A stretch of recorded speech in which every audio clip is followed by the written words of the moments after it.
আজকে দ্বিতীয়বারের জন্য জাপানের এই জাতীয় ফলটা টেস্ট করব। গাঢ় কমলা রঙের, অনেকটা টমেটোর মতো দেখতে এই পার্সিমান ফলটা কে কে টেস্ট করেছে অবশ্যই জানিও। খেতে খুবই মিষ্টি, রসালো, অদ্ভুত একটা স্বাদ রয়েছে, এক কথায় অপূর্ব। এই পার্সিমান ফলে রয়েছে প্রচুর পরিমাণে ভিটামিন সি, যেটা ইমিউন সিস্টেমকে স্ট্রং করে। এছাড়াও স্কিন হেলথের জন্য এই ফলটা ভালো। কমলা রঙের এই পার্সিমন ফল চোখের জন্য খুবই উপকারী। এছাড়াও এতে রয়েছে প্রচুর পরিমাণে অ্যান্টিঅক্সিডেন্ট, যেটা ক্যান্সারকে প্রিভেন্ট করে।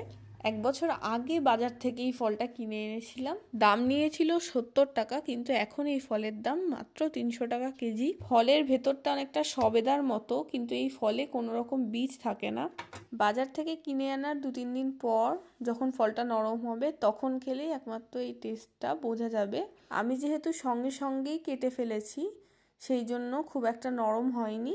শক্ত অবস্থায় ফলটা যথেষ্ট মিষ্টি ছিল, কিন্তু কচকচে। ফলটা পেকে গেলে গাঢ় কমলা রঙের হয়ে যায়।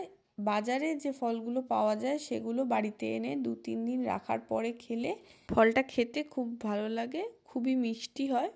পরের বার আমি যখন কিনবো তখন 2-3 দিন রেখে নরম করেই টেস্ট করব। তবে এই পার্সিমন ফলের গাছ আপাতত কোনো নার্সারিতে আমি দেখতে পাইনি। এখানে ফলটা আমার কাটা হয়ে গেছে। দেখো কি সুন্দর ফলের ভেতরের কালারটা, অনেকটা সবেদার মতন দেখতে, কিন্তু খেতে অসাধারণ। পুরোপুরি নরম হয়নি, তাতেই এই ফলটা এতটা রসালো। পুরোপুরি পাকলে তো আরও সুন্দর খেতে লাগবে।